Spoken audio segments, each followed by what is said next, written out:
Euskal Herriaren eta Euskal Herritarren eskubide eta askatasunen ikurra. Hainbeste basakeria eta eskubide urraketaren lekuko. Gernikara etorri gara gaur berriz ere, gure herrian izan den indarkeria ororen biktima guztien errekonozimendua adieraztera.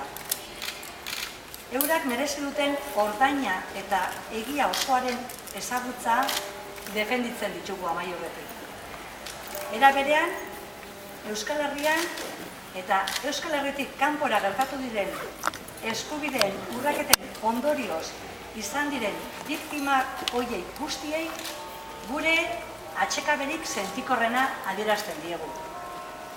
Horrezaz gain, oroimenean, errekonozimenduan eta errespetuan oinarritutako adiskidetzea sustatzeko gure borondate osoa berresten dugu.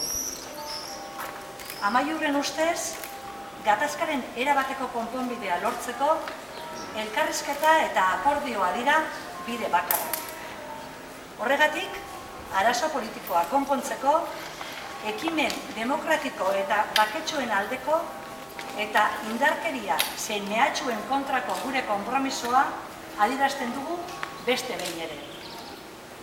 Azkenik, Amaiurrek bere egiten du aieteko adierazpena eta beronen hirugarren puntua zeinan biktima guztien onarpena, konbentzazioa eta laguntza sustatzeko eta beraiei eragindako samina onartu eta zauriak osatzen laguntzeko eskaera egiten zaien erakunde, alderdi politiko eta gizarte eragileei.